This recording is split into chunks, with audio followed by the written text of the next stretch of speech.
vendredi waa CAP annoncé que ne dañuy daal di amal li nga xam ne rek moom mooy journée sans presse looy wax ci loolu Sagna wala ma bàyyi journée sans presse ci sama conviction donte neexuma mooy rêve la bu ñu ko réussir yàlla xam na ni le Sénégal va respecter la presse. est-ce que jàpp nga ne dinañ ko réussir? Non, c'est ça le problème. en fait xam nga yab naa Maïmouna Ndour Seck ak kii Madiambal Diagne yab naa ñoom ñaar voilà garaawul bu ñu porté plainte ma wuy mais man de mon intime conviction boobu mooy tudd Maïmouna Ndour Seck du respecter loolu Maïmouna Ndour Faye voilà du respecter loolu Madiambal Diagne tamit du ko respecter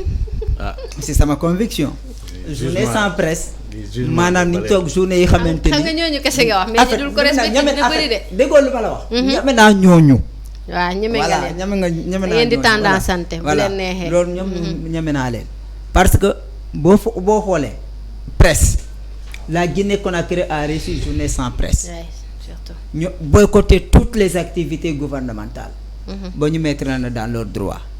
Sénégal tey jii bu ñu defee benn suñu édito comme boo xamante ni lancé woon nañu ko matin 4 heures du matin laa yow relever prendre les journaux la une de tous les journaux journal boo xamante ni defoo suñu defoo à la une ma ne tel organe suñu édito la ñuy réclamer j'ai relevé jusqu'à 9 organes yoo xamante ni defuñu édito commun parce que li tax ma def ko si manifestation bu ñu doon réclamer la libération de Pape Alé Niang defoon nañu ay édito commun pour que organes yëpp di ko génne mais édito commun yooyu noonu bu ñu doon def ñun à notre grande surprise am na benn groupe de journalistes yoo xamante ne ñoom tamit dañoo def seen édito di naan la presse sénégalaise est contre Pape Alé Niang ñoom ak seen lettre de circuler dans les rédactions di publier contre te nous on se battait nuit et jour def nañu conseil des médias def nañu marche def nañu ki veille nocturne ki comment ça s'appelle veille pour Pape Alé Niang parce que daa bëgg a wax veille nocturne la ça sera le voilà benn pléonasme boo xamante ni voilà ça sera du pléonasme alors def nañ loolu yëpp nga am coono def ay kii manifestation yu dul jeex pour réclamer la libération de Pape Alé Niang demoon veille nocturne la yoon nii non man xalaatuma ko wax parce que pléonasme lay def pléonasme lay wax te jëmbat naa sama bopp ci pléonasme boobu noonu alors li ne mel encore bu ñu nekk situation moo xam ne jamono ji la situation est très difficile parce que bu ñu arrêté Pape Alé Niang man demandé journalistes yi bu ñu juglee taxaw yàlla xam nañ ni ku paaka bi dina dal ci kaw ñëpp la forfaiture de l'État a muselé a bastillé a bâillonné la presse day daal di continuer ñu naan non ñeneen ñi dinaa non je me bats pour le combat de principe Pape Alé ñeneen ñi dina Pape Alé Niang de journaliste ñeneen ñi dinaa nangam moi mon combat bu ñu attaqué benn journaliste bu ñu attaqué benn organe de presse je ne cherche pas à comprendre organe bi ñii ko kii moo ko moom bon Mamour Diallo boo am moom les échos ñoom ñëpp bu fekkee ne attaqué nañ benn journaliste benn organe de presse ñu taxaw défendre ko parce que la liberté de la presse doit rester libre ensuite bu ñu continuer après lan la moo ci tegu Pape Alé Niang libéré nañ ko ñu delluwaat ko ci kaso bi lan la ñu réclamer garde le silence jour ba Pape Alé Niang commencé di wax mooy le jour où Pape Ndiaye a été convoqué. On s'était retrouvé là-bas ñu yendu foofu toute la journée bu ñu nekkee commissariat central ma ne Ibrahima Dissa Faye ma ne ko dossier bi vous faites confiance à cette enquête là ngeen yaakaar ni kii dañ koy daal di libéré. ma ne ma non dañoo ne dañ koy entendre ñu libéré ko ma ne ko ku wax loolu. ma ne non on attend le procureur ma ne ko procureur bii moo nar a kii defi en garde à vue. te ñu foofu la ñu nekk ba heure prière ñu dem julli ja laata ñu ñëwaat. ñu jot annoncé ne finalement le procureur a décidé que ñu mettre ko garde à vue bali ji garde à vue boobu noonu ba ñu daal ko def mandat de dépôt mooy continuer jusqu'à présent il est en détention ñuy wax ci loolu pare guñu Babacar Touré tegu si affaire Frédéric Napel ba mu génnee dafa leen jox la preuve palpable tangible ba mu teg si kaw table bi loo xamante ne préparé woon nañu lépp dañ ko dafa daal di naa saxaal parce que ñoom yaakaaru na ni Babacar Touré dina am benn rapport boo xamante ne dina takk ci kaw table bi par rapport à dossier lu mu doon déclaré contre Frédéric Napel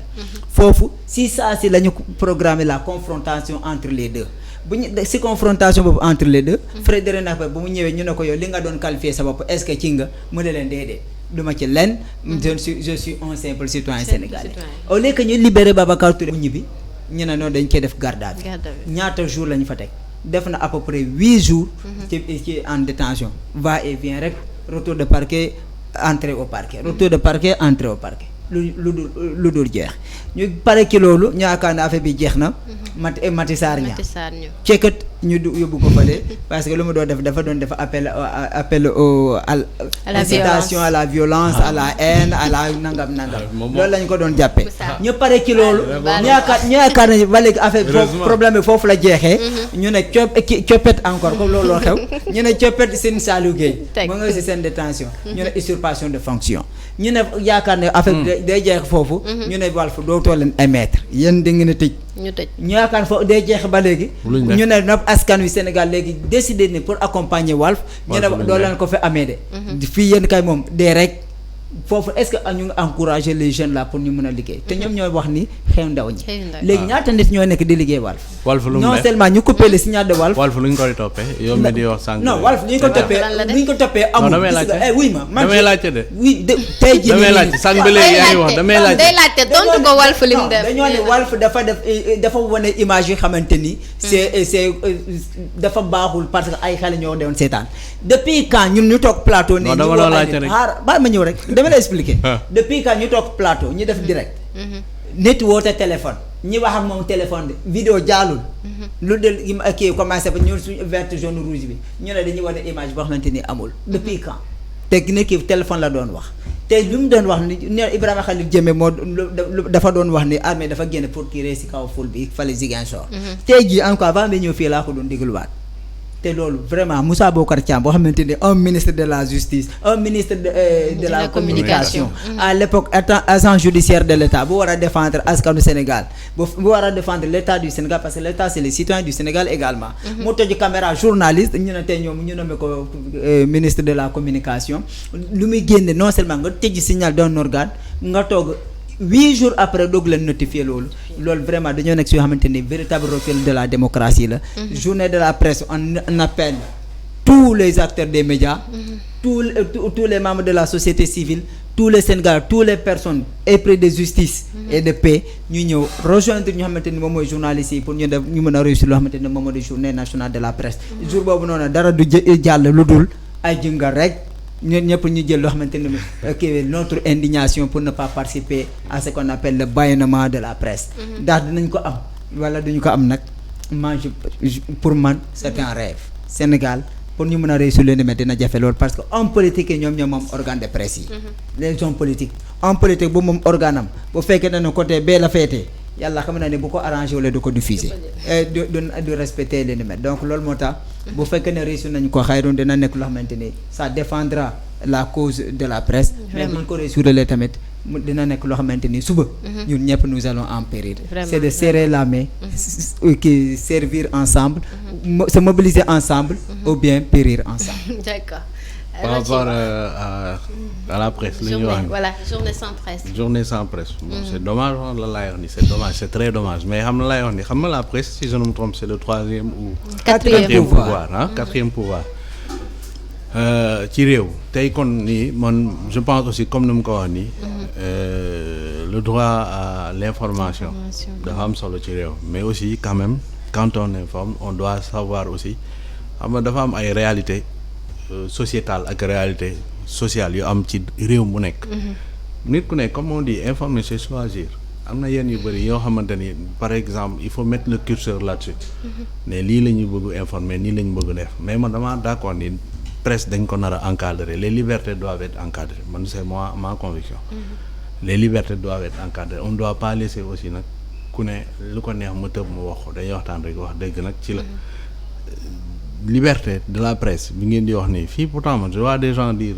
lu leen soob dans la mesure du correct dans la mesure du correct mais des fois da ngay gis leen loo xamante ne y a de quoi nga mën a indi ñëw tout à l'heure moo tax sànq ma lay laaj benn lan lañ def parce que vous êtes des journalistes je pense que vous avez un code bu mën a wax ni lan mooy les délits de presse am na n'est-ce pas kon yéen vous êtes assez outillés pour mën a xam yéen mais quand une personne par exemple mën a toog sur un plateau comme tu l'as dit faire une incitation à un appel à dirais à l'insurrection noonu nga ko waxee de pour la appel à la haine, à la violence loolu c'est très grave li ngay wax ni peu importe la personne mais attends j'en arrive peu importe les discours que ces gens que ku mu munti doon da nga am nar a am un discours de responsable et de responsabilité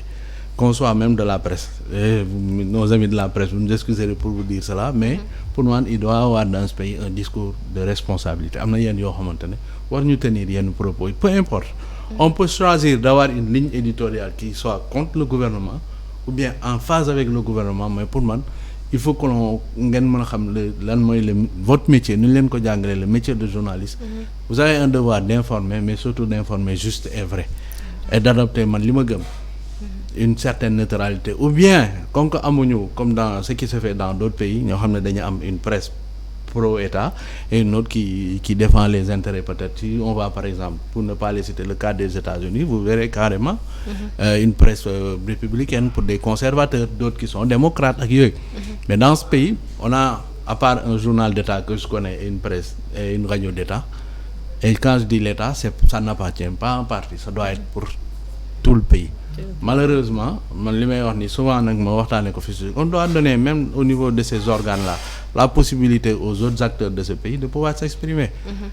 de donner des tribunes aussi bien aux opposants wala ñeneen ñi ñu mën a exprimer wu jox seen idée par rapport à la bonne marche de la nation mais j'en appelle aux professionnels de l'information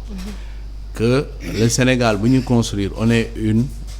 jeune république amaguñu 100 ans comme yenn dëkk yi on est juste à 60 ans peut-être mën nga ne bëri na ci ay at mais pour une république on est encore jeune on est dans la construction d'un peuple d'une nation donc il faut savoir raison garder et surtout dans l'énoncé de nos propos savoir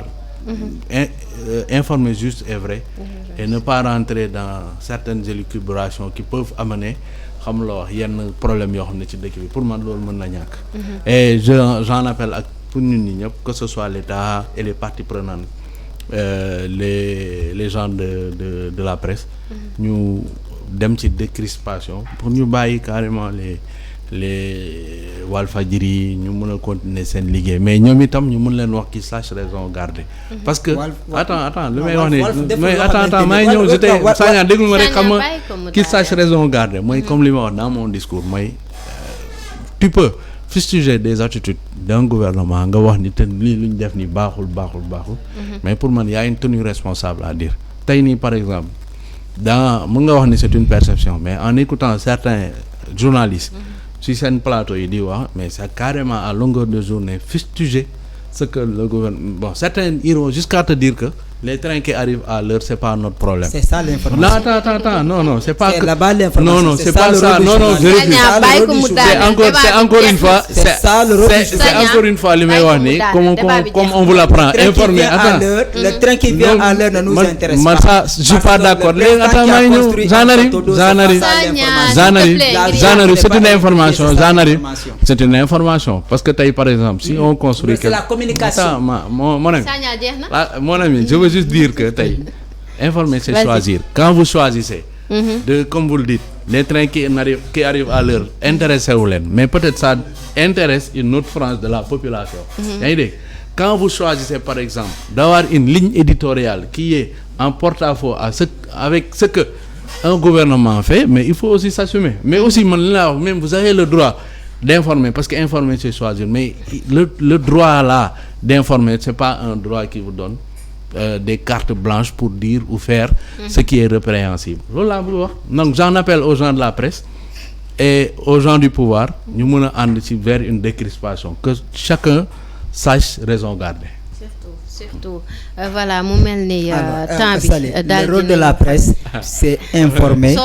éduquer c'est informer éduquer et divertir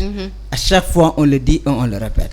Jamais vous entendrez un journaliste dans le plateau au Sénégal qui est dans son émission qui fera appel au meurtre qui fera appel appel à trouble à l'ordre public. Mais vous venez me dire que votre consoeur, elle a été apprendre. Jamais. Quoi. Non, Incitation à la violence. En fait, c'est à regretter parce qu'on a tous vu ce poste-là. C'est à regretter. Non, en fait, j'ai dit Dites-moi que c'est des propos à moi, des propos à regretter. Mais c'est personnel. Mais non, ne me dites pas. Jamais dans l'histoire du Sénégal, jamais. C'est à regretter. À l'heure actuelle, l'État qui a coupé le signal de Walf, amu ci benn preuve, raison pour la conséquence, parce que ils se sont passés sur l'article 192 du Code national de la presse. Ce Code national de la presse, ce que le Code a dit, c'est ça. Moustapha Bocar Thiam est totalement passé à côté. Il n'a pas respecté la loi dans cette affaire. Secondo, ñoom dañoo coupé le signal de Walf. Personne n'a pris la volonté de dire oui, c'est moi. C'est pas comment il s'appelle Babacar Diagne. nekkul Babacar Diagne CNRA nee na du ñoom moom bu coupé de la koy wax te dëgg la moom da lay woo mu ne la coupé wala ma coupé rek boo yeexee mu coupé. mais ki xamante ne moom moo di Moussa Bocar Thiam quand on donne le pouvoir ñu ne le sous-préfet le préfet le gouverneur am nañu la quand les gens disent les propos qui sont déplacés, j'ai dit quand les gens donnent des propos déplacés, dénoncer ces propos. C'est le cas pour Cheikh Yérim Seck à qui on a lamentablement critiqué parce que il a dénoncé parce que da ngay wax ni rafetul quoi. Non, c'est pas la même chose. Répétez-moi ce qu'elle a dit. C'est pas la même chose. Répétez-moi ce qu'elle a dit. yow tey doo wax lu mu wax. Moi je répète jamais. Vous pouvez dire la même chose que ce qu'elle a dit. C'est pas la même chose, juste que je veux juste dire. Les propos de Batanguer, non, elle ne va pas le répéter. Elle ne va pas le répéter. Mais li mu wax sax dafa parce que mënoo ko répéter. Le fait que comme par exemple ñu ne fii mu ngay tàkk fee mi ngi tàkk. Non, Mati waxul loolu. mais loolu Mati elle a fait un poste non xam nga aussi on vous suit hein, elle a fait un poste. bu mu wax am ay propos yu mu si tenir. di situer gars yi fu ñu nekk. am ay propos tamit yu mu tenir à partir de maintenant nañu wante dëgg ma xam laa d'accord. nit mën naa juum. pour man propos Cheikh Yérim la wax pour ñu répéter ko. Mati dafa ne. Les manifestants, constituez-vous en 3 groupes. Premier groupe bi mën nañ taxaw fee ñoom bu ñu sonnee ñu reculer ñi nga xamante ne dañu doon repousser. léegi est-ce que journaliste war na loolu léegi ndax journaliste war na def lii loolu la wax. mais te si capture d'écran boobu nag c'est pas ñu. non loolu moom ci page personnelle la. mais les journalistes ndax loolu mën na ko def. mais attends mais journaliste nit la. waaw léegi nag soo defee ne maintenant léegi jàpp leen ni journaliste topp ñu ko xam nga lañ topp. La citoyenne Maty Sarr lañ topp pas dans l'exercice de ses fonctions mais loolu laa bëgg ngeen def. xam nga fii laa leen bëgg a indi. la part des choses jàppuñu ko parce que elle faisait son métier de journaliste mais elle a donné une opinion personnelle si opinion personnelle dal ko ci. alors gis nga ñu fi wax opinion personnelle ba pare ñu war leen arrêter c'est-à-dire les propos yi xamante ne dañ koy teg parce que xam nga man je compatis te keroog wax naa ko Moustapha mais je dis que nit c'est comme les propos de Cheikh Yérim Seck. Non, les propos de Cheikh Yérim Seck même presse bi sax ñoom dañ koy ñaawlu. mais man xam la ci ñaawlu man xam la xaar aussi tamit yoon def. man xam la laay ñaawlu ci wax ni Cheikh Yérim attends Sagna si je peux me permettre. temps bi moo jeex Cheikh Yérim waaw le temps moo jeex ngay wax bu ma wax. yoonu du fa yëngatu kon ñu remercier xamante moom moo di suñu invité sa disponibilité son courage également. Merci. Le débat en certain moment dont on a à tout prix essayé de lui pousser pour mu génne ci wax vraiment ngeen xam ni concept émission bi moo demee noonu. ñoo ñëw rek toog de la seetaan rek nga wax non lii la le président bu defee ay réalisation war na koo def bu defulee ay réalisation war na def ay réalisation loolu moo tax ñu fal ko. léegi nag moom am na premier mandat am na deuxième mandat am na 12 ans à la tête de la République du Sénégal mu bàyyi ñeneen ñi xamante ni ñu ngi si ginnaaw moom ñu ñëw bokk. ñu amaat beneen ñu am yeneen candidat pour que Sénégal mën a am jàmm jamono ji nag loolu kese moo fi sës. ñu ñaan Sénégal ñëpp tabaski bi mu ngi jub si. jamono ji waa Dakar gis ñu xar.